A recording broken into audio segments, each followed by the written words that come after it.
Three, two, one.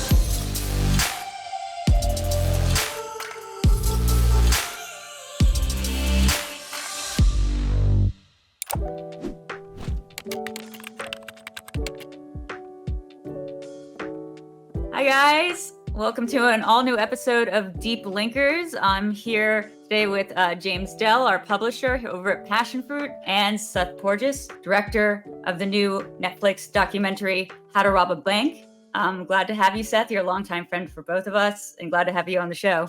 It's gonna be fun. Happy to be here. So I just want to talk a little bit to begin with about your documentary a couple of years ago. It kind of got you on the stage. It was for the HBO. I helped work a little bit on it, Class Action Park. So can you tell us a little bit about the making of that documentary and how it went from development to current stage of it being a cult favorite among many of my friends? Well, thank you for that. Yeah. So Class Action Park is the movie where I did that really stupid thing nobody should do, which is try to make a documentary without any funding or production partners or backing and hope that ends up on a major platform. It was a really, really stupid thing to do, but somehow it worked out. And if it hadn't, I have no idea where I would be right now. So there's like this huge survivorship bias in everything I say here. But it honestly felt like, this was a movie we self-produced without any money and ended up on a big stage. And it kind of felt like your basement demo tape of your band is suddenly on the radio, is what it felt like. That project began as a lecture that I would give at bars around town at this event in New York. It's also in other cities called Nerd Night. And Nerd Night, it's, their slogan is, it's Discovery Channel with beer. And basically people stand up on a stage at a bar and they give a lecture about something they know way too much about: pop culture, history, science, technology, some random story, whatever it is. And I've always loved Nerd Night as this like kind of testing ground for ideas that I have that maybe they should be something else. So like I wrote a book that came out last year that began as a Nerd Night talk as well. And so I gave this talk about Class Action Park. And from there, I just kind of started digging into the story more and more and more. And it really was me investigating my own memories. Like I went to this park, and for people who aren't familiar, Action Park was this amusement park primarily in the 1980s in the great state of New Jersey that had this reputation for being simultaneously the most fun and exciting and wild place in the world, but also probably the most dangerous and stupid place in the world. And the amazing paradox of Action Park is that everybody knew this place was a death trap. And the more it got out there in the news and the media that this place was going to hurt you, the more people wanted to go to this park. And there's something just amazing about what that says about us as humans, honestly. But a lot of yada, yada, yadas later, me and my friend Chris Charles Scott decided we were going to make this movie ourselves. And the goal was, how do we make a movie for less money than a normal production company with normal expenses and normal overhead would spend shooting a sizzle reel? That was our goal. Like, if we're going to go into the field and shoot interviews for a sizzle, let's shoot them for the whole film. That was sort of what we were thinking. And I still actually can't believe it actually worked out, is the truth. I remember before you even gave the talk, you used to just talk in bars about Action Park. Like it was just like a party riff that you would go on sometimes. Every movie I've ever made and ever will make, if you're a friend of mine, you've heard me walk you through that story at a bar. And to me, making a documentary is just sort of the natural progression from the oral tradition of wowing somebody at a bar with a crazy story and seeing what parts of it excite people. That's, how I stress test stories, is I force James and Drew here to listen to me tell the story of this amazing, dangerous amusement park and see what actually is interesting to people. What questions do they ask? You guys are, and everybody who is unfortunate enough to be my friend has to deal with that. I remember finding out about Class Action Park because Jennifer Wright, a mutual friend of ours, had taken me out to dinner when I had returned to New York, and just hearing about you working on this movie. And then by just a fate of coincidence or something, just a random chance encounter, I ran into you that very night walking home from that dinner, and we went to Bushwick Country Club, and you pitched me both Class Action Park as well as How to Rob a Bank. And those stories sounded incredibly fascinating. Can you talk a little bit about how the origins of your story about Scott Spurlock started? Yeah. So How to Rob a Bank, which is our new movie, it's out on Netflix now. That that story, it's the greatest American myth that nobody knew is really what became clear. The more I started digging into the story, the more it felt like it was about something way bigger than this guy who robbed a bunch of banks. It felt to me like there's something about this guy and what he did that I just couldn't shake from my head. And as a general rule, like, you know, if I feel like I can't let go of an idea, if I feel like this idea just continues to bounce around in my head, that's sort of the barometer I use to think, will other people be interested in this as well? And if I'm going to turn something into a documentary, it has to be about more than what happened. It has to be more about more about like plot or story. It has to be some idea, some emotional experience, some themes that feel like film or documentary is like this medium to unearth it from the story. So Class Action Park on the surface is about this amusement park that was this amazing and dangerous and deadly place. But really what it's about is this generational experience of growing up and simultaneously feeling like your experiences as a kid were awful and terrifying and maybe even traumatic, but also you wouldn't trade them for anything in the world. And how you can simultaneously love and hate your own childhood, honestly. That's what that felt. And that's what made the story, I think, universal. You know, the reason we self-produced Class Action Park is because nobody else would produce it with us or for us. And the reason was we'd always get this pushback. It would be one of two things. One was, oh, why would anybody outside of New Jersey care about the story? And it's like, well, a good story doesn't matter where it takes place or something universal. Like, why would anybody outside of the Bahamas care about Fire Festival? Is what I say. You know, it doesn't matter where a story happens. Why would anybody outside of Middle Earth care about Tolkien? You know, like that's such a silly thing to say. Like every story takes place somewhere, you know? And the other thing people would say was, oh, didn't Johnny Knoxville make this movie called Action Point a couple years earlier that was loosely inspired by the story of Action Park, but really had nothing to do with the actual story, and it was a huge flop. It was a bomb. And so whenever we would pitch the story of Action Park as a bigger feature or something to a producer or production company or something, the same thing would always happen. Somebody would go, oh my goodness, this is a great story. Why hasn't anybody done this? Let's do this. Let me take it to my boss. Their boss may go, oh my God, this is a great story. Why hasn't anybody done this? Let me take it to my boss. But somewhere along that chain, somebody would say one of those two things. They would either say, why would anybody outside New Jersey care about this? Or didn't Johnny Knoxville make that movie that didn't do well? And what you realize is in order to get anything made throughout the traditional Hollywood system, entertainment industry, you have to do what I call climb the unbroken chain of yeses. An idea has to survive perhaps a dozen different people with different interests, all looking for reasons to say no for the most arbitrary reasons imaginable. And if one person on that chain says no, the project's dead, no matter how good a story it is. And a lot of amazing stories die in the vine because they can't climb that unbroken chain of yeses. And I realized two things about the story of Action Park. One was it's an incredible story that a lot of people would want to watch. And the second was it was never going to climb that unbroken chain of yeses. I was just seeing before me the excuses that existed. It wasn't bulletproof enough for these people. And so Chris, my co-director on the project, and I realized nobody was ever going to take this. We had to make it ourselves if we were going to make it. And so that process began in April 2019. I remember the day. He lives in Las Vegas, and I was getting a drink with him at a bar, and he asked me, hey, why haven't you done anything bigger with the Action Park story? And I told him what I just told you guys. Unbroken chain of yeses, yada, yada, yada. And we just kind of sketched out on a napkin a plan, a really foolhardy plan, admittedly, to try to make this thing ourselves with no money, for less money than a normal producer would spend shooting a sizzle reel. And like 2 months later, we were in the field shooting. We had a 2-person crew based in Vegas who owned their own equipment, who just drove a van from Las Vegas to New Jersey. We shot that thing mostly in like Airbnbs and breathers and my apartment, like the scrappiest production you've ever seen. And then 9 or so months later, maybe a year later, ended up on HBO Max, which has just launched. And that is truly wild to me to think that we were able to pull that off. And so, you know, when that movie hit, that was when I had the story of Scott Scurlock, what would become How to Rob a Bank, rather fully developed. I had a production partner with my friends at Lone Wolf Studios. We had kind of all the materials ready. And it was a really good time for us to kind of go out and bring that one to market because Class Action Park had just been a hit. And we ended up at Netflix, which of course is like the dream partner for anybody who wants to make a documentary and get it seen by as many people possible. But it took us 4 years to make the movie, you know, like that. And it's a big, big movie. It's a big documentary. And it's a story that throughout this process, I'd been working on for 2 years prior to that point. So really, it's like a 6-year process. That's why, Drew, you can say like, hey, I remember you telling me about the story before Class Action Park came out because it's been so long. But throughout that 6-year process, I never got sick of the story. I never got bored with it. I never lost interest in it. I was always finding new angles to it, new insights, new information. And that the fact that I was able to keep my own interest up meant that like, okay, maybe other people will be interested in this. And that's one of the beautiful things about, I think, documentary is you're not just dealing with the limits of your own imagination. You're not just dealing with like what's on a script. You're dealing with reality. And if, I view documentary often as one of the last great vestiges of long form journalism.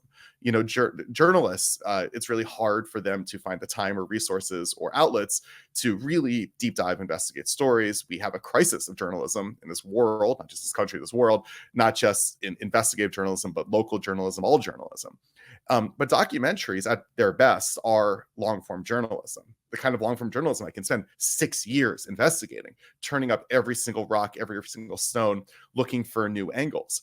And I viewed my job on that project as sort of like a forensic archaeologist almost, just like trying to find every little bit of information about this person who seemed so enigmatic and so mysterious, and who I could tell the story had never actually been told before. Love everything you just said, especially about the unbroken chain of yeses. I think that is where most projects die. And I mean, we've talked about it plenty, and it is scary to kind of jump across that chasm and say, I'm gonna dump my own money into it, and I don't do that, people. It's really bad. It probably won't. And well, and so like that's kind of the thing. I feel like it's, especially for people who create things in general on the internet, right? YouTubers, bloggers. I mean, I know you because you're a blogger in my eyes, right? Like you're a talented, decorated documentary filmmaker now. But when we met, you were writing blogs on the internet. Well, I was a tech writer at magazines, to specify. But yeah. That's I remember you blogging. Yeah, I remember you writing blogs on Gizmodo. So I'm glad you had a wired print byline. But like, I think it's not something to shy away from. You went up a chain where it was kind of like you started in this.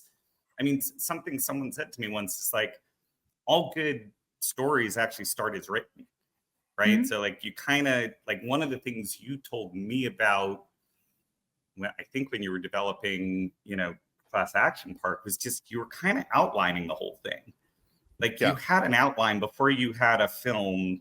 You had some interviews that kind of informed the outline, but like the process you kind of go through to kind of collect the footage, and like you have a lot of found footage in the work you're doing. You have really clear outlines going into the film is going to be about something bigger going into it. Like you might not know what that thing is, but you're going to find threads to pull on that you're going to have to pull out while you're going through the process. I feel like that's a lot like what YouTubers, in some instances, they start doing this stuff. And like, this is the same kind of practice they do. It's just you've managed to kind of perfect it in such a way that now you're able to do it at this higher level. But I watched you climb this ladder from just telling stories on the internet or in a magazine to then, maybe producing some videos on the internet or some, TV projects on, I feel like you did some Nat Geo stuff. Like you really did climb that ladder of yeses over the course of the almost 15 years I've known you. And I feel like people think that it happens overnight, that all of a sudden you just got these deals and people were giving you money to make film. But I really want to draw out the fact that this took you a career to get to the point now where it almost feels like your career is kind of starting. It's like a real, professional doc person. Yeah. And even the specific stories that I launched my documentary career and like Action Park. I mean, that movie came out in 2020 in the middle of the pandemic. I'm sure if you start Googling around, the first articles I had that were bylined about Action Park were probably 2008 or 2009. Like this is a story that I kind of kept with me and had written about when I was an editor at Popular Mechanics. I wrote out for a bunch of other places. I've done some video content about it. It's a story I couldn't shake is really what it is. And I think a lot of people who have ideas for documentaries, maybe even people who are YouTube creators who think like this would make a good, feature documentary. I think a lot of people have a very difficult time understanding what makes something a good documentary versus a good video. And the difference is between a story and a topic, right? You can make an amazing YouTube video about a topic, like pick an event in history, pick a thing, pick whatever. But for it to be a movie, it needs to be about somebody, really. It needs to be about a character. It needs to feel like there's an arc to it and a journey to it. It needs to feel like it's something that, were this scripted as a scripted film, it would be engaging and exciting, not just here's a bunch of, not a Wikipedia entry is really what I mean.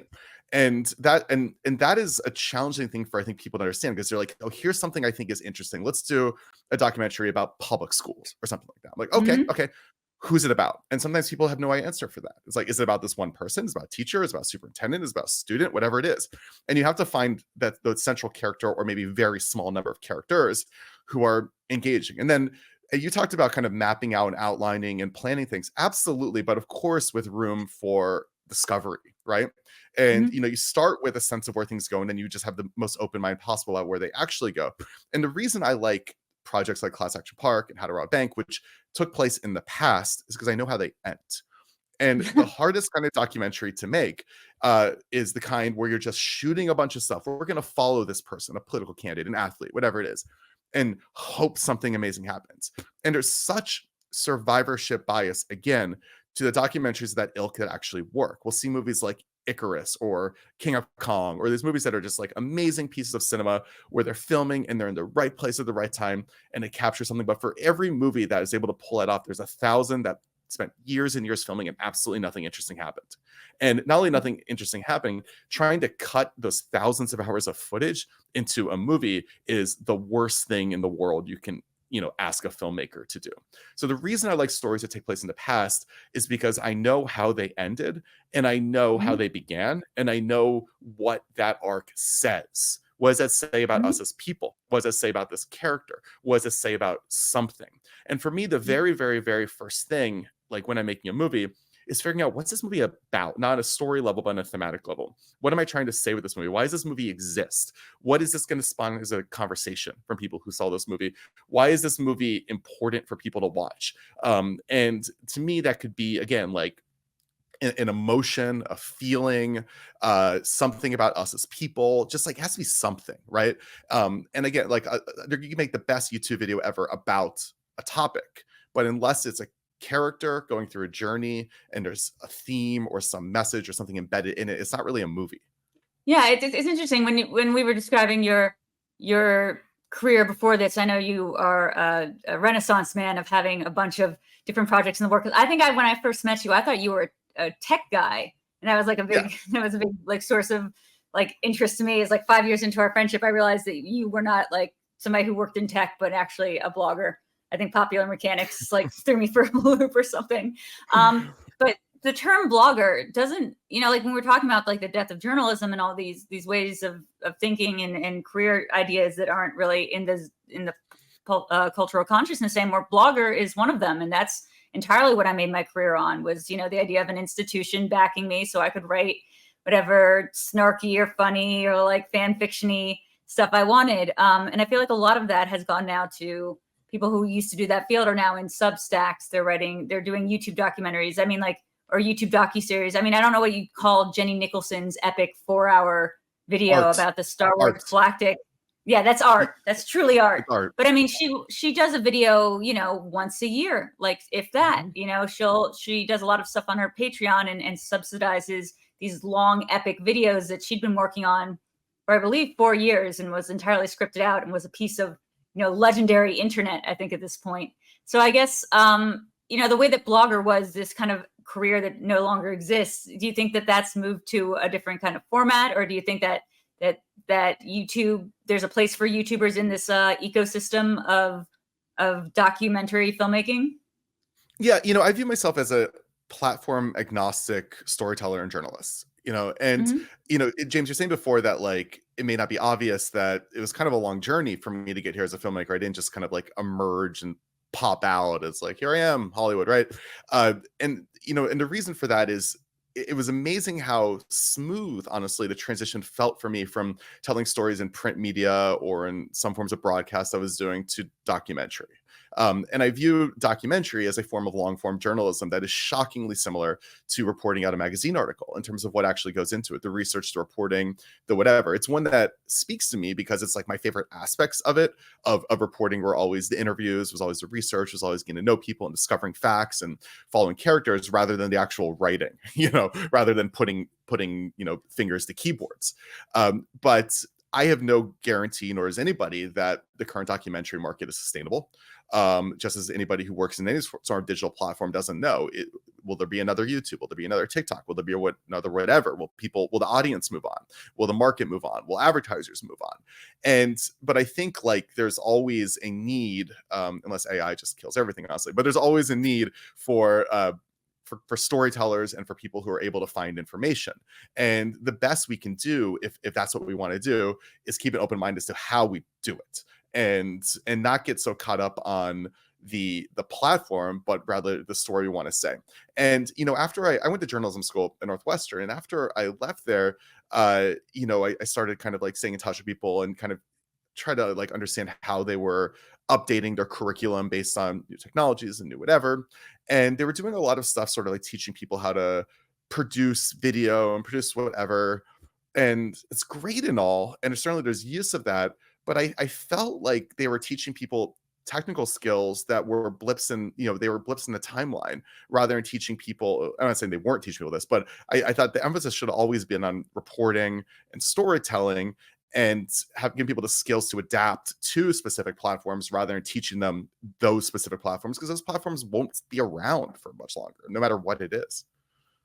Well, and one of the things I think going that it doesn't work this way as much anymore, but it does actually. I take that back. What I'm about to say does still kind of work this way, which is like one of the things about being able to tell a good story is also being able to sell a good story. And I think from the time you were, pitching magazine articles or pitching, features on, different websites or TV series or whatever, there was always a sense that, you gotta sell it to someone, even if it's just an article. Sure. You gotta get an editor to say yes and write you the check for it. And so I feel like, if eventually you got to get an HBO executive to say yes, I imagine that's a really wonderful feeling. And I kind of wanted to ask you, like, what was that like? What was that moment like when you got the phone call and you're like, oh fuck, we're going on a streamer. This is crazy. But I also, then I realized like you probably had that feeling numerous times when you're like, oh gosh, I'm getting an article in X, or I'm going to get a spot on this TV series. And so like recognizing that that's all the same thing, and you were practicing for the HBO yes when you got the pop mechanics yes, I think is part of this process. Yeah, and understanding that, James, when I'm hanging out with you at a bar 10 years ago and telling you about Action Park, I'm sort of soft practicing an eventual pitch for that to network executives. Like when I'm telling my friends this story, like I'm just cementing the pitch is really what I'm doing. I think if you can say something in an engaging way to your friends, you can say it in an engaging way to an executive and eventually to an audience. And the reason the pitch matters so much is because it's not just the story, it's how you tell it, it's enthusiasm you say it with, and your ability to captivate them, right? Like if the story is all that mattered, you'd send somebody a Wikipedia link and they go yes or no. But what really matters is how you're able to hold somebody's level of engagement through that. And when you're pitching that to a network executive, by the time you're at that point, you should have pitched 1,000 James Dells on it at bars, is the truth. You should have stood up in front of bars like I did at Nerd Night a million times and walk people through the story so that you know how to build tension, build suspense, reveal information in an engaging way that escalates and escalates and escalates. Anticipate the questions people are going to ask and have answers for them. Because when I'm pitching friends something, eventually you realize like, oh, the same questions keep coming up again, or the same things are holding people's interest. Or I always ask them, hey, what stood out to you about that story? What is interesting about that story? What is pulling you in? And just really understanding that. I mean, it's like if you're listening to The Pitch, the podcast about like people pitching VCs on their tech companies, or Shark Tank, even for that matter. You know, it's like the purpose of the questions that the sharks or the VCs are asking oftentimes isn't the answer. They're just making sure these people know their shit, you know, and making sure that they can answer anything, and the confidence of which they answer it. And it's sort of the same thing there, because when you go into development and then eventually production of a documentary, whenever you pitch may fall out the window as new information comes, or new sources come, or sources drop out, or anything in the world happens. And the only way you can really bulletproof that is by knowing the story inside out. And greenlighting a documentary is just such an innately risky thing for somebody to do, because it's not like you can plan, this guy's going to be engaging on camera, this guy's going to give us the goods, right? You're really going in and saying that based on the strength of the story and who's involved, and the hope that those people are going to participate in a documentary, or that this archival footage is going to be available, that you'll be able to cobble together a film. And there's probably a lot of people who go out there and pitch stories and maybe inflate the access they have, or, you know, or hype it up a little bit, or the materials they have, and kind of hope and pray it works out. And I am sure there are stories out there about things blowing up because of that too. It's really interesting that you're saying that, because I'm remembering the pitch that I remember you giving about how to rob a bank. And I remember going on a podcast about 2 years ago and being like, oh, there's this crazy story I heard. I think they were talking about the movie Point Break, or the remake Sure. of Point Break. And I was like, oh, there's this crazy story I heard about the guy that inspired Point Break, because that's what I kind of in my haze remembered the story being about. And so much of it is about, Seth, I think the way that you tell that story, like you said, that maybe some details fall by the wayside. In fact, this guy was inspired by Point Break. He did not inspire the movie Point Break, which was inspired, I believe, by a newspaper article that the producer read about or something. But I was like really digging my heels and being like, no, I know that there's this guy. He inspired the movie. That's who Point Break is. That's who Patrick Swayze is based on. And so it's Vin Diesel and Fast and Furious is based on. Like, guys, no, trust me, I have some sources on this. But so much of that goes into just like your personal brand, Seth. You are literally, even before that was a term, like you were one of the people I know that had a Wikipedia page whose wiki was just like mind blowing. Like you've done so much, and you have so much cool, little things on your resume that add up to this really interesting person. So before the idea of like, having to sell yourself as a personal brand, as a content creator, as a documentary filmmaker, I wonder like, how much of that was just based on your natural interest in doing things like riding a carousel with a jet propulsion engine, and how much of it is just the way you're able to tell that story about yourself? Yeah, I don't know. I mean, I think what I hope my brand is curiosity, and an attention to detail and fact. I think, I come from the world of journalism, and I'm kind of amazed at how many people in the documentary world don't come from the world of journalism. And I think there's a lot of documentaries out there that rightfully get criticized because they're a little bit loose with the truth in the service of entertainment. And the thing I'm most proud about of How to Rob a Bank is that I think we create an incredibly entertaining movie. I hope it's like a white knuckle action thriller as a documentary, but everything in a movie is true. And I was always of the belief that, if a story is worth telling in this matter, the truth has to be enough, right? You can't, and if the truth isn't enough, you're not telling the right story, for one thing, right? And it gets a little hazy when you're dealing with modern documentaries that use things like recreations, for example, or narrations that can be written, or all sorts of tools in the service of making things move faster, be more exciting. And, we were really careful. We have recreations in our film, but it felt like they had to serve a thematic purpose for us. It felt like they had to actually have a reason for existing besides filling up the screen. And so, this movie we made, it's a movie about people who told us that while the events were going down, they felt like they were in a Hollywood film. Every single person basically said it felt like we were in a Michael Mann movie or a Catherine Bigelow movie while this was all going down. And to us, this guy was called Hollywood. The FBI called him Hollywood. He was inspired by Hollywood films. It really gave us, I think, this very natural way of integrating both animations and recreations of the film in a heightened and stylized manner. So we have these animations that are designed to look like Hollywood storyboards. The idea being that this is these are storyboards for the movie these guys kind of imagine themselves to be in. As the movie goes on, they bleed into live action recreations. The idea being these are glimpses of the movie they all imagine themselves to be in. I think audiences, we don't literally say that, but I think audiences understand that and get it, because there's so much just meta Hollywood nonsense in our film. Honestly, I think it kind of makes sense. And so I think, if you're making a documentary, you have somewhat limited tools at your disposal to tell a story, and those tools differ by what that film is. I view documentaries as jigsaw puzzles where you have these different pieces that you kind of lock together in order to tell a story. Maybe there's interviews, maybe there's archival footage, maybe there's recreations, maybe there's animations, maybe there's narration, maybe there's whatever is available. And some creative filmmakers can come up with whole new tools for this toolkit that I couldn't even imagine. But at the end of the day, you only have a handful of these tools at your disposal. How do you link them all together to tell a story, and how do you do so in a way that services both the story, the truth of the matter, it's a documentary, but also whatever themes you're trying to say with the film? And I think a lot of films these days may be criticized for feeling somewhat samey or formulaic or whatever, and I think a lot of that is because they're throwing these component pieces at the film without finding ways to make them work in a way that feels fitting for that specific story. And it's not always an easy puzzle to crack. For us, it felt very natural to do these storyboard animations into these kind of heightened, stylized action movie style heist scene recreations because of what our story is.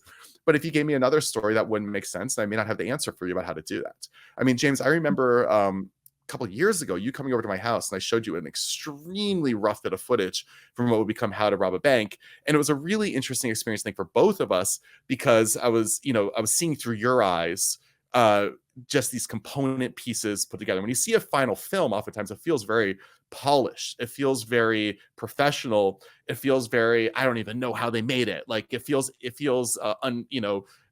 like this zenith mountain that any individual would have a very hard time climbing. But when you saw these component pieces where you're just seeing an interview cut into a piece of archive, cut into a text slate about what was going to be an animation, cut into these things, I think it becomes much more approachable and understandable about how you actually piece these movies together.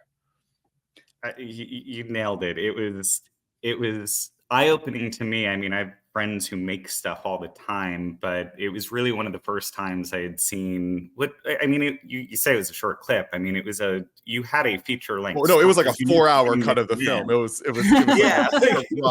Yeah.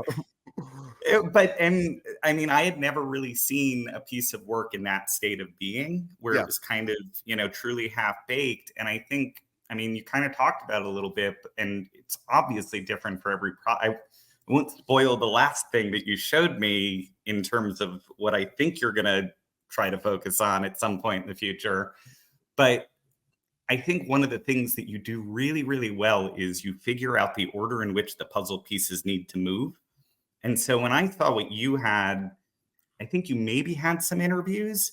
You had a lot of archival footage. You had zero animation. You had zero recreation. You had zero motion graph. You had no After Effect type stuff. But it was pretty much like archival and some interview. And I'm wondering, how does that process get, where do you start when it comes to trying to string together the narrative? And what order did especially for this film, did you have to go in to go from what I saw to what does look like, holy shit, how did someone make this, not realizing, it was probably 3 or 4 years ago that you showed me a cut of this film that would have worked. It was entertaining.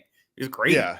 It would have been a YouTube video, though. It wouldn't have been like a Netflix movie, right. is what I think. Yeah, and that's right. That's exactly right. Yeah, but first off, to get to that final point is with a documentary of this kind is such a collaborative process. Is the truth. I mean, you have directors, you have producers, you have editors, you have other, you have executives at the streamer network. All these folks who are all working together really to figure out the best way to tell a story. And so I can't take all the credit, or even close to more than a small percentage of the credit for how this story ended up really kind of breaking and coming together, because there's so many people who push it in that direction. And you hope that those people know what they're doing. You hope those people have good ideas. You hope those people are fighting the right fights, right? And trying to push things in the right direction. That all being said, before we ever shot a minute of footage for this film, I had a probably 15-page document that was a treatment that beat out the entirety of the story as I saw it at that point, understanding that things would change as we did interviews and revelations came and the truth revealed itself further and new pieces of footage came in. But the final product was pretty close to that in broad strokes, in terms of the broad narrative arc, in terms of the act structure, in terms of all of these things. And with How to Rob a Bank, I think a lot of that is because this is a story that in so many ways feels like a Hollywood film. And my inclination when writing this initial treatment was to model and structure it after a Hollywood film. And that aspect of it really carried through to the end. Now, there's a lot of things where it's like, maybe this goes before this, and that's a lot of trial and error. And that's a lot of looking for what pieces, what little pods, what little sequences or lines in a film seem to set each other up or flow into each other. And you oftentimes don't know until you're working with an editor and you try a million different things that aren't working. And then suddenly you realize this is the flow. Now, the hardest part about the edit process is if you've seen the same piece of footage or iterative rough cuts of a film 1,000 times, it's very difficult to look at it with the fresh eyes of somebody who's never seen it before. It's very difficult if you've heard a joke 1,000 times to think it's still funny. It's very difficult if you know how this movie ends and you've seen 100 cuts of it to tell whether there's suspense in it anymore. And that is the absolute hardest part about editing a film, is maintaining that fresh eye that allows you to recognize whether this will be interesting to somebody who's never seen it before. Like, I'm so curious, like, what's the answer to that? How do you overcome that? You all of the above, and there's never one right answer, I think. But I think honestly, like, the stories I'm drawn to, the reason I'm drawn to them is because my interest is maintained through multiple years, and there's certain things that I know are banging around in my head. Even though I've heard that joke 100 times, I'm still at least smiling from it.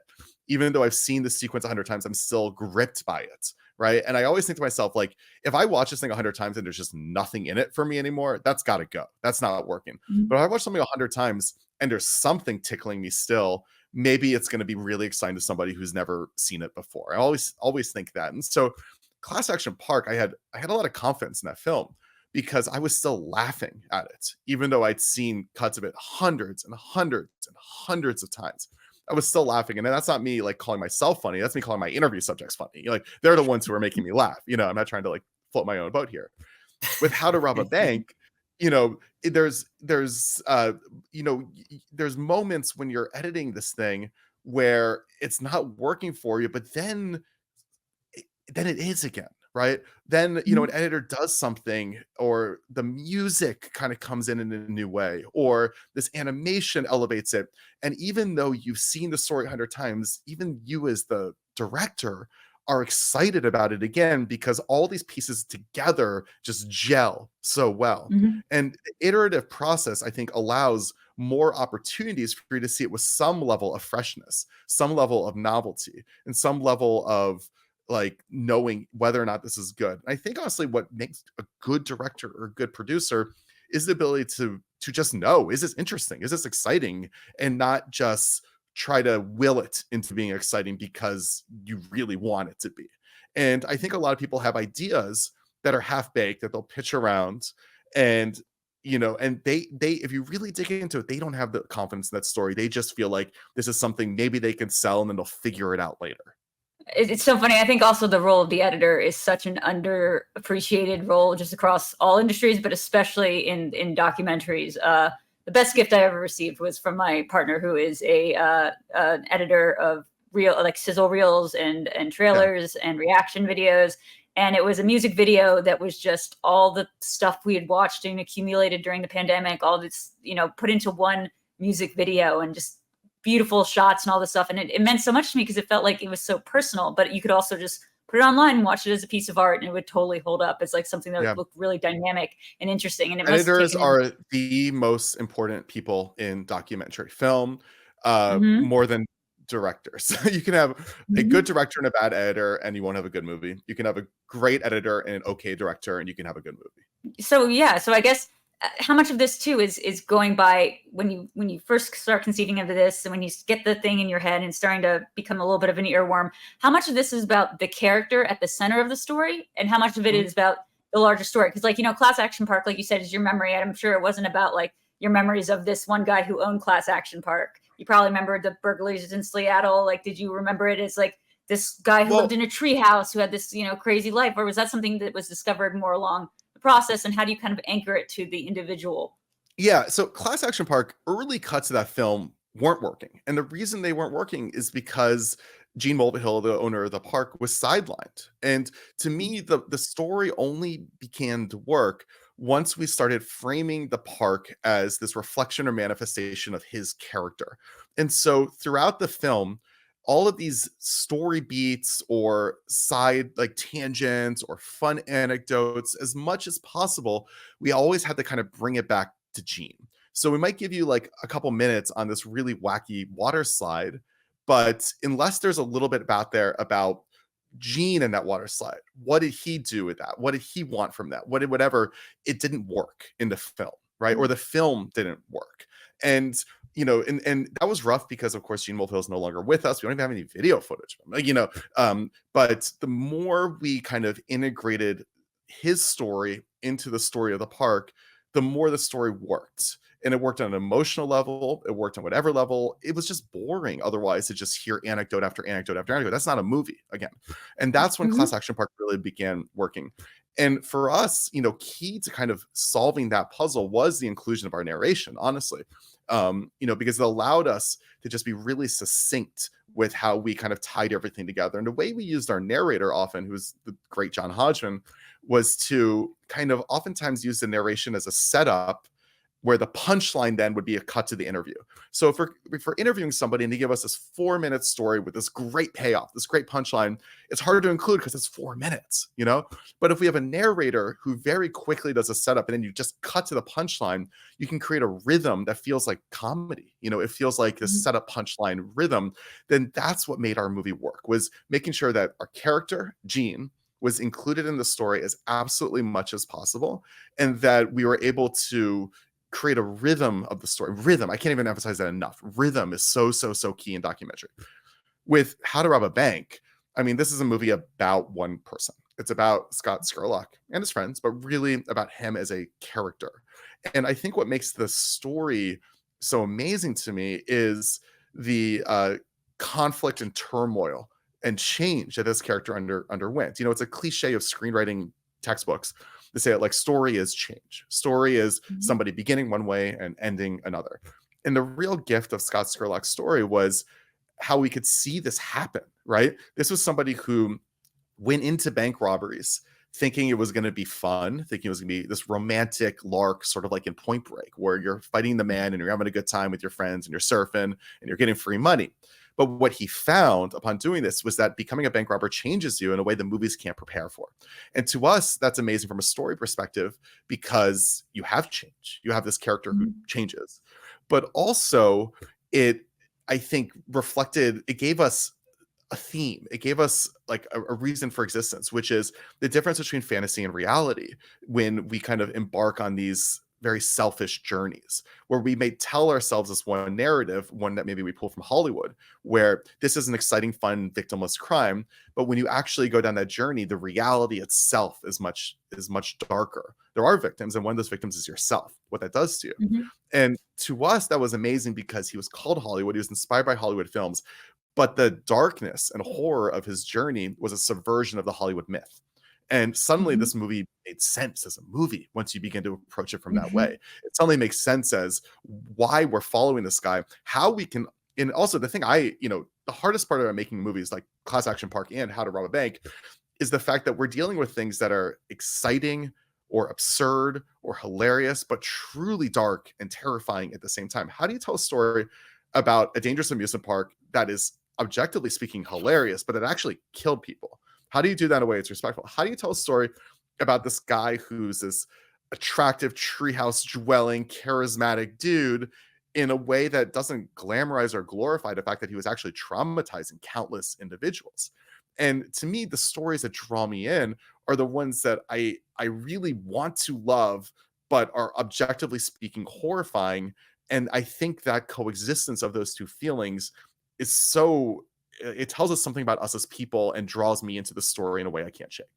I was gonna say, it's funny when you put it that way. I actually think like the closest equivalent of what that would be like if you were not doing it as in a different medium would actually be like a podcast series. Like that's really where you like something like S-Town, something like no, you're not Dirty John, but something like where it's so character centric and you can get all this sound design and archival, not footage, but I guess archival sound. You can do the interviews, but the story itself has to be gripping in a way that doesn't include like a visual component or a visual medium. And I think that's maybe why podcasts became so, much of a phenomenon, is people really love the idea of having this story spread out for them in this way that they can consume, while driving to work. But it's this gripping, riveting story of usually something that's very true, that someone put a lot of time and research and archival, documentation into, or they went out and found a story that was like super interesting. So yeah, I mean, if this wasn't going to be a movie, would you have imagined it as something that could have been a podcast? Yeah, but one of the reasons we did Class Action Park the way we did, which is we're going to shoot this thing for the less money than normal people spend shooting a sizzle reel, is when you go out and you interview somebody for that first time, you have no idea, you're going to get that gold if it's ever repeatable. We wanted to make sure we had it in a way where we could use it. And I think the risk of doing something, a documentary as a podcast that then later you adapt, is maybe that subject hates the podcast and doesn't want to participate in the documentary. Maybe the emotional weight of, the heft of them telling their story for the first time is gone because you used it up for the podcast, and then you're trying to recreate the magic in a documentary. And, I love working with journalists on documentaries. I think journalists are amazing storytellers, amazing reporters, amazing researchers, amazing interviewers, amazing at all these skills that are so core to to both journalism and documentaries.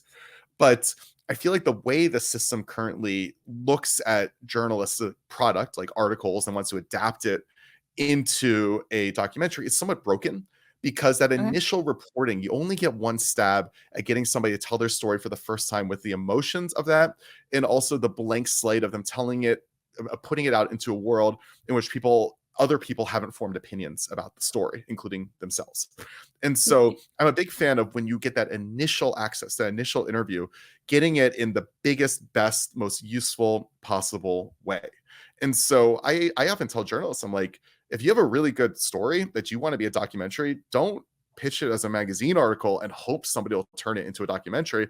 Make it a documentary first. And then if you want to make a magazine article, you have the interview, you can use the quotes for that, like roll camera, right? Like get what you want there. And I think that's also really important too, because again, if a journalist writes an article for a magazine, that article is turned into a documentary, there's no guarantee that journalists have anything at all, any level of involvement with the actual production of the film. They could be cut out. Maybe they get some money. Maybe the magazine owns the whole thing and they get nothing, whatever it is. Maybe they're just like, thanks, peace, right? And I think that a lot of journalists don't even think of it as an option to say, instead of doing that magazine article, maybe I'll do this as a documentary. Well, and there's like that, because this is such a popular form that people like consuming, we like hearing these stories. There are stories from the past, but like there is always some amount of relevance either to nostalgia or to the current state of, the world, or, influence or celebrity or whatever. I feel like that's an important piece of kind of, telling the story in real time. I also think if you're really taking 6 years to piece together a story like that, you can go so much deeper. Letting a story breathe, I think, is something that we in this media environment do not value properly. And it's why the system is set up the way you're describing, because it is, for us, we need Titan submersible documentaries, and we needed them, 6 months ago, and it's like, so ID and Dateline and everyone goes and does, the quick and dirty version of let's get it down. But I think it's almost like this lost art of kind of like taking that breath and saying, you know what, it's been 20 years, it's been 30 years, it's been 40 years. What has, no one knows about this anymore. It's kind of lost to history, even though people remember it from being there. Being able to pull that stuff out and recontextualize it, I do think is like, it's what makes the form good. It's why the form is so popular right now. And we're also damaging it by saying, no, we just got to turn stuff out quick, and you got 6 months and $200,000, go make a film, you know? Yeah, and there's you know there's harsh economic realities for all of these things too. Like, you know, there's not much money in documentaries, not much money in podcasts, not much money in any of these things, right? And time is a luxury, time's expensive, right? Time is all of these things. And if you're, you know, as a documentary filmmaker, people ask me like, what am I working on? I'll be like, which one? You know, like you have a dozen balls in the air at any given point, even somebody like myself. And you're constantly pushing these balls to the finish line and hoping one will roll over at any given moment. But you can't put all of your eggs in one basket, because the chances are that one project will not see the light of day ever, right? No matter how good your story is, you know, there's a million reasons why that movie may not get done or bought or whatever. And I think a lot of people really put a lot, and it's somewhat, it's emotionally really hard for people too when they focus so much on something and put it all into that thing and it doesn't work out. That's a really devastating feeling. And I think it's really important for creators who are trying to make documentaries, or honestly any sort of long form content, to constantly be working at other things, because you, first of all, for your own emotional safety, like you need the ability to have other things when that one collapses, because any given project very likely will collapse, period. You need to accept that when you go into it.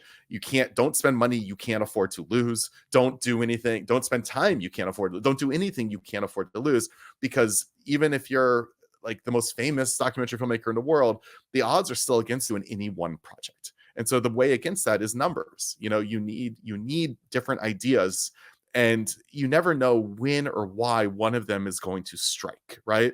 Like what is going to cause at that moment that project to just work and feel right and being ready to roll. And then if one does hit, others are pretty far along and you're ready to move on to something else.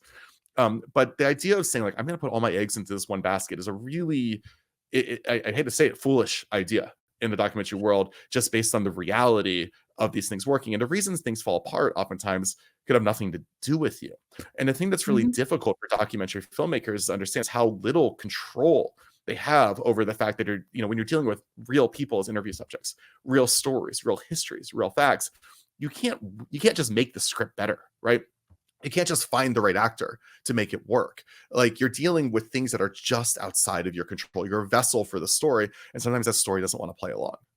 I mean, I think that's so interesting because, thinking again, like, not to use Jenny as an example for everything, but, she was working on a Beanie Babies documentary, and she takes a very long time with the research and the process she goes to that. And in between that time, 2 Beanie Baby projects came out, one of which was a docu-series, I believe, and the other which was the movie with Zach Galifianakis and Kristen Wiig.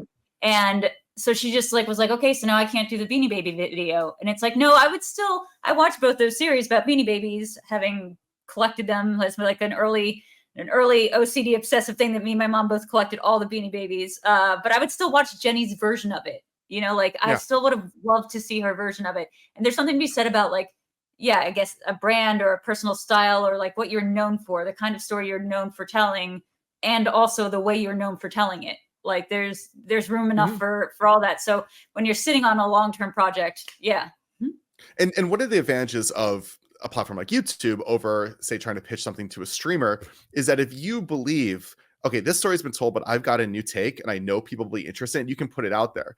Whereas if a story has been told as a documentary in the recent past, you might have a really hard time getting a platform involved or on board, because they'll say that story's already been told, even if what you have is different, even if you have a new angle or a new take. And one of the things that's great about platforms like YouTube is that you can kind of bet on your own confidence in these things. And if you say, like, I know what they don't know, I have an idea, I know why there's interest in this in a way that those suits in Hollywood don't know, you can kind of hit publish and still do that. So spot on. And we're coming to the top of the hour, so I first wanted to say it is always a pleasure talking to you, dude. Great to see both you guys. I mean, I don't know if listeners, viewers know, I've known both of you guys for 20 years, separate from each other. Yeah. I've got one question left for you, Seth, which is, do you have any advice for someone who is making content online right now, but who is interested in making long form documentary style content? Like, what advice would you give them? Sit a friend down and see if you can tell them the story for 20 minutes and keep their attention. If you can just like lecture somebody on this and keep them interested in it, that's a really good test about whether it will actually work as a documentary or not. If you find yourself losing interest over that 20-minute period, if you see them losing interest, you got work to do. It doesn't mean it's not a good story. It just means you got work to do. Also, I'm happy to talk about what I got next if you guys want to hear about it, you know? Yeah, I'd love to. You apologized at the beginning of this call for being your friend, but like you always show up with another crazy story. So yes, please, whatever it is, what do you got? Yeah, I'm not shy about this. So I'm working right now on a movie about SantaCon, which is everybody's favorite day of the year in New York City, and I'm sure many people here know what SantaCon is. It's a day most famous in New York, but it's in hundreds of other cities where thousands of drunken idiots dressed like Santa Claus invade New York and other cities and just get into fights, get arrested, puke everywhere. But the thing that's fascinating about this story is, I think, the dissonance between the modern perception of SantaCon and who started it and how it began. And this is a story which I, like you guys probably, all we knew about SantaCon was, ew, gross, run and hide, don't leave your house the day SantaCon occurs. It is the worst day of the year. But when it started in the 90s, it was something so totally different. And that'd be interesting on its surface. But what makes it a movie is the home movie footage we have, the archival footage we have. I mean, we have, and this is one of those great coincidences where a friend of ours, Scott, he had hours and hours and hours of footage that he personally shot of the early SantaCons in the 1990s that really just tell the story. And the thing that's most amazing on an emotional level watching this old footage isn't how different the Santas themselves are. They're largely acting like drunken idiots. It's the people around them. Nowadays, you see SantaCon, you just get grossed off or like, ew, and you walk. But then nobody had ever seen this thing before. And so their faces are awash with joy and wonder, and it's a spectacle.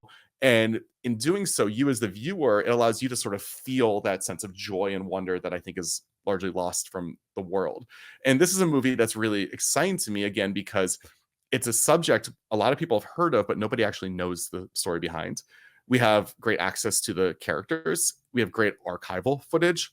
And there's a real arc to the story as these people create something and then they lose control of it and it becomes something else. I saw some footage at South by Southwest, literally at a bar at 10 o'clock at night. Seth just being like, look on his iPhone, just like, look at this crazy footage from the early 90s that Scott Beale shot on a VHS camcorder. And like, I think if there's one takeaway from me, it's that the process to make things is a collaborative one that like you have always, even just as friends, and not in a kind of like, I need your input on this, but like we like when you have friends who are curious about things, we enjoy sharing curious stories with one another. And I think surrounding yourself with people like that, finding a talented editor who thinks that way and a talented producer who could help you think that way, and like building that crew of people around you who you can, when is that film coming out that you showed me footage of 6 months ago? I mean, who knows? We're still working on it. I mean, just got back from a shoot yesterday in Portland where we were filming a bunch of the early Santas. And, to kind of build on what you're saying, James, I think, many of my ideas come from, and that one in particular came from just being at a bar, talking to a friend and hearing some offhand comment and being like, wait, what was that? And then digging in and being like, tell me more. Say it again. Tell me more. Yeah, say it again. Tell me more. And it literally was, I ran into Scott at a bar and it was around Christmas time and somehow SantaCon came up in conversation. And he was just like, oh man, like what I was there when we started SantaCon and what it's become. I'm like, wait, I've known you for like how many years? You were involved. Wait, what's going on here? And he just kind of told me the story and all of the cultural reverberations of the story and the people who create SantaCon were the real life basis in Chuck Palahniuk's book Fight Club for Project Mayhem. Like all of these things. It was the same people who created Burning Man, right? It was all of these cultural, right? Crazy. And so now I'm like, wait, what? And I just kind of going deeper and deeper and deeper. I'm like, this is a crazy story, but at this point I can't get over the fact like I just think SantaCon's so stupid. I'm like, it never occurred to me, like, you can't make a movie about SantaCon. It's stupid. Like everybody hates SantaCon, right?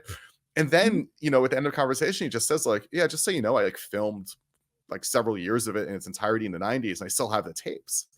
I'm like, can I see that footage? He's like, yeah, no problem. And I'm watching, I'm like, and like my head just starts editing these pieces of footage together. I'm like, oh my God, there's scenes here and story and character and excitement and energy. And I was like, there's a movie in this, really. And it just began for that one random conversation. And the thing I really, the muscle I spent years and years working as a journalist was that ear for like somebody saying that one little thing that I just want to dig in deeper to, and where does that go from there?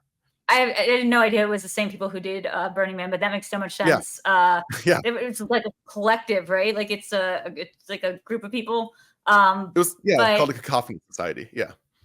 Yeah, I got thrown for a second because I was like, Project Mayhem, that took place in Delaware. That's the one thing I know about Fight Club. Is the book takes place in Delaware because that's where all the credit card companies are.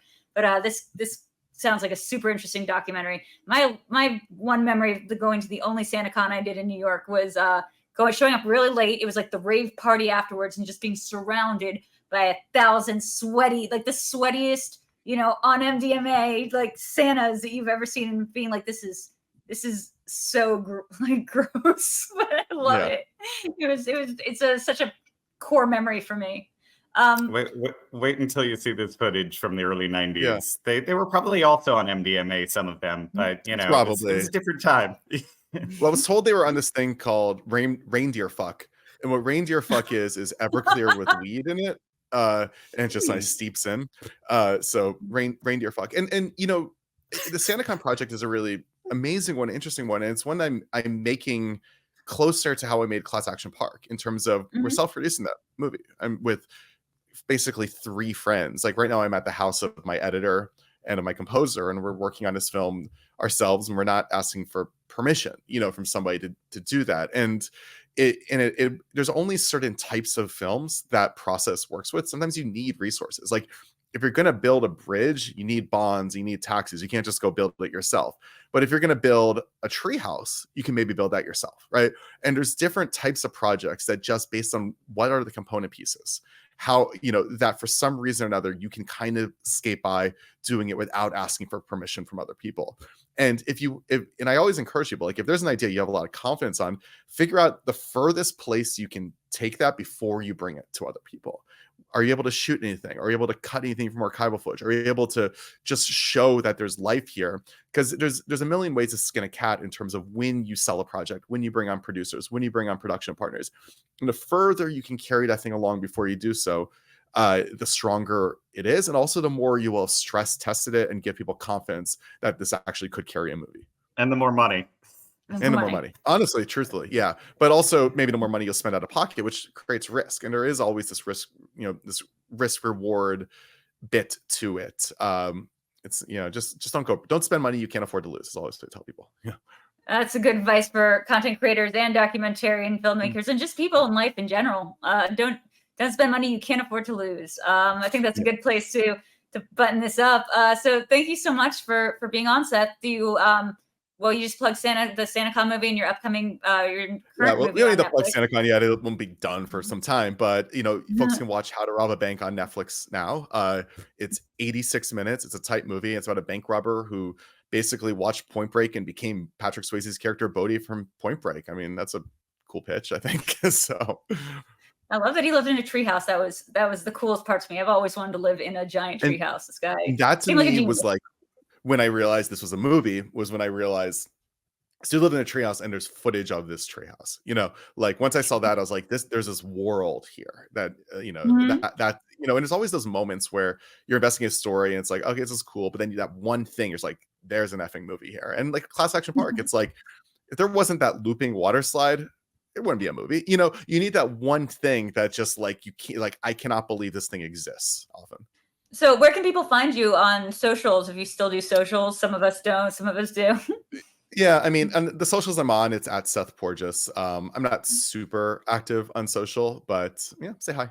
Great. And for us, we're Passionfruit. You can find it at Passionfruit for us. I think on most of our socials, and then Passionfruit Creators Passionfruit Creators is the name of our Patreon, and I believe our Discord as well, but we'll put all that information down. But this has been an episode of Deep Linkers. Expect more to come because we have a lot to say on a bunch of subjects and we have a lot of cool people to interview like Seth.